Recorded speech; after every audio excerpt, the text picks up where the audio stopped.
Hello, my name is Tiffany Chater, and I'm doing my Blue Dolce client competitor analysis. So, um, I think a quote that really resonates with Blue Dolce is only those who risk going too far can possibly find out just how far one can go.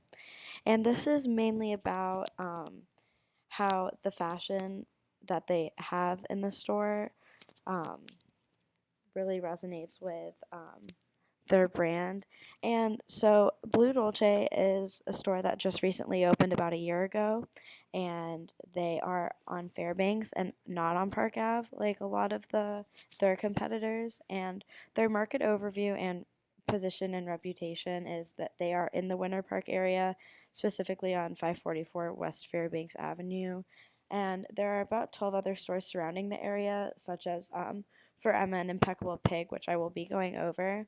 And the store has been open since May of 2015. And originally, it started off as an online boutique, and since then, since it was doing so well, that's when they decided to open their first physical location.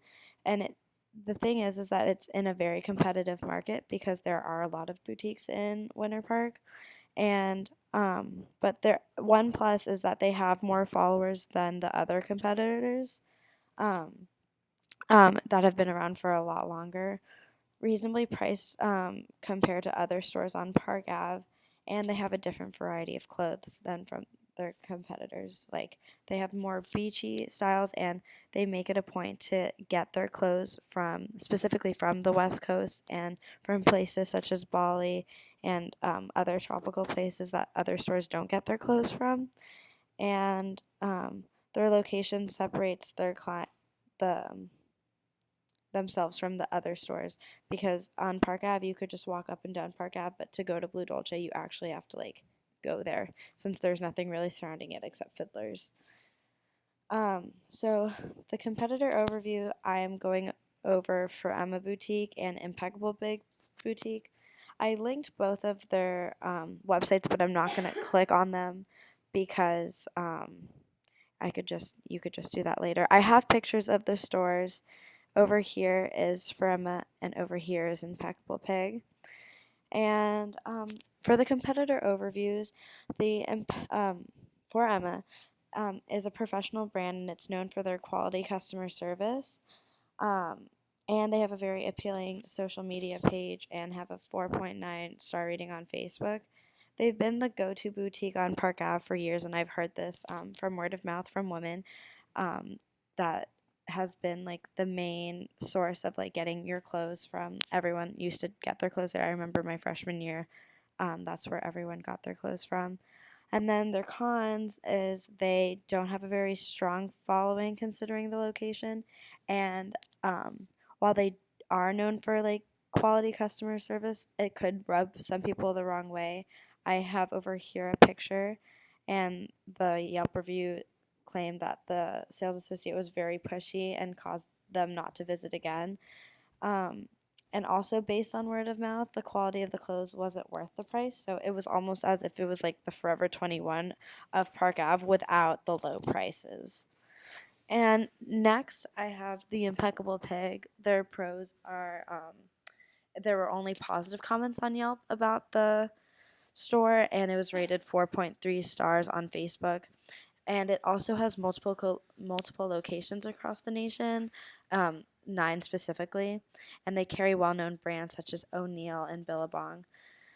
And the cons for the Impeccable Pig is their following count on Instagram isn't that big considering how many locations they have. Like they have about 23,000 followers, but Blue Dolce has 14,000, and they've been around for a lot shorter time, and they only have one location. So now with the publics and stakeholders, the stakeholders for Blue Dolce are Danielle Smuggle and Kim Martina, who are the owners of the store. Since they're small business owners, they have basically the reputation of the store at hand. So if the store's not doing well, they're the ones that are going to be paying for it. And then the publics for Blue Dolce would be upper middle class females, preferably and specifically college students and women in sororities, and Winter Park moms and daughters, and Also, women who just love going to the beach since it's very beachy style, and women who keep up with trends on the West Coast. Now, the buyer persona's name would be Alexis. She'd be a college student in a sorority, a strong social media presence, and would love going to the beach as a favorite pastime and would kind of need clothes that would um, be suitable for that. She would be a female aged 18 to 24. She'd be upper middle class and single because I don't think she would drag her boyfriend around to the store. Some identifiers for her would be that she is very sociable and uses apps such as Snapchat and Instagram very avidly. Her short term goals would probably be something like to become famous on Instagram because that's what a lot of goals are for women that age. Just to be recognized on social media and also to graduate college for her. Obviously, again, short term goals, just something that appeals to the client. And some challenges would for her would probably be like shopping at other stores if she wanted to be a loyal customer, and posting pictures in their clothes. And what we can do is emphasize how our styles are different than the other stores on Park Ave and maintain an appealing Instagram that will keep the audience engaged because I noticed a lot more people like to follow engaging Instagram feeds and get really annoyed when there's spam posts or there's content that isn't engaging. Some common objectives for her would be like, oh, I really like shopping at other stores. The location is further away from the rest of the stores. It's hard to find if you're not looking for it. And marketing messaging, like how we can handle this is if you shop with us, you will be getting the latest trends for a cheaper price. We strive to build a relationship with our customers to find out what appeals to them, and that's something you really can't find anywhere else. And I think this is important because building a relationship with your customers is very valuable because then you get returning customers, and then when they spread the word to their friends, then you get more and more customers, and then you can eventually grow to be bigger and stronger. And so the elevator pitch would be we provide high quality fashion for a reasonable price while keeping you up to date with the latest trends. You will be settling you will be setting trends and your Instagram followers will be dying to see what you post next. Our small business is different than others because we handpick every item that goes out on the sales floor and want to cater to our customers as best as we can. We are dedicated to helping you find the latest styles that are best for you. And I think this is really important because, again, like I said, we are different than the other stores like Impeccable Pig and Verema because we actually listen to the customers and what they say when they come into the store. Like, I know there are some customers that like ask, oh, like, I would love if you carried this, and then we'll have a group meeting and then we'll go over that, and then we'll probably get that within the next 2 weeks. So that's something that sets us apart from our competitors. For communication analysis, the client's competitors' messages and themes is we Blue Dolce makes constant posts about new arrivals and posts pictures of employees in the store's merchandise. Um, Instagram is like the main social media platform for all of the pages.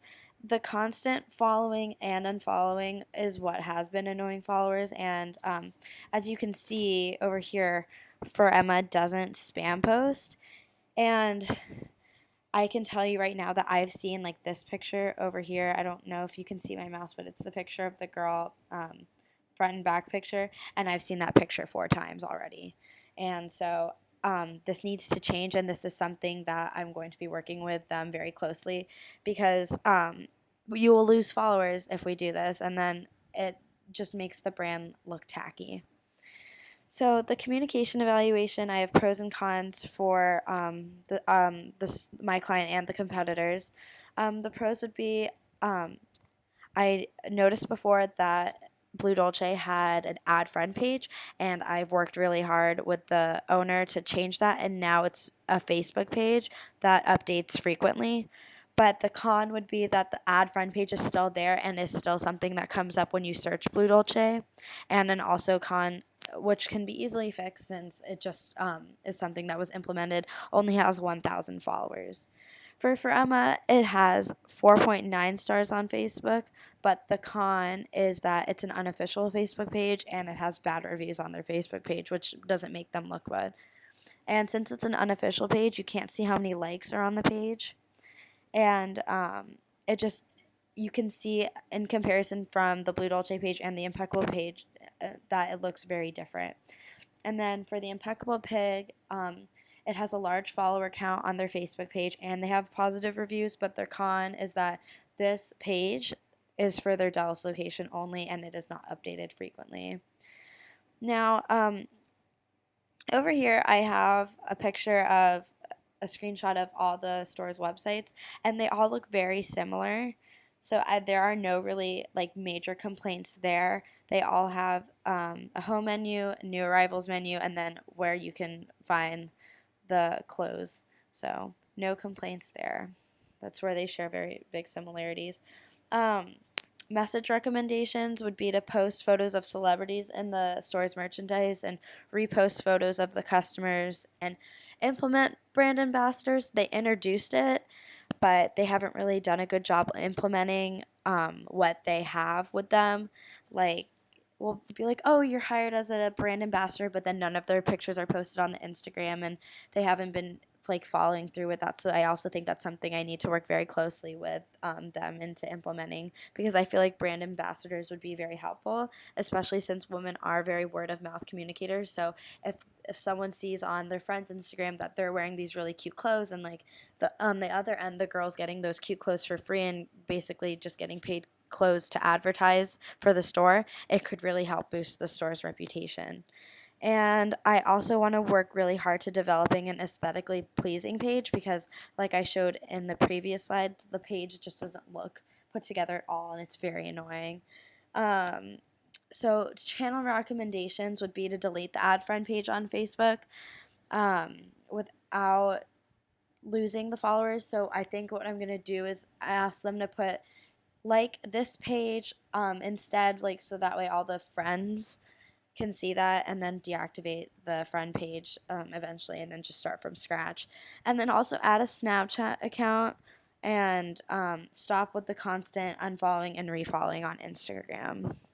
So in conclusion, making relationships with customers and having a genuine front is the key to success. I feel like a lot of this beforehand was very one-sided communication, and now by getting input and making it more two-sided, they can work together to with me to make this the best store that they can, so that way they can start appealing to more younger women and start getting those competitors like out of the water, because they have a really strong front and they have the ability to do everything they can to like basically be on top, but they're just not utilizing them. But hopefully with all the ideas that I have planned to implement, that it will be worth it.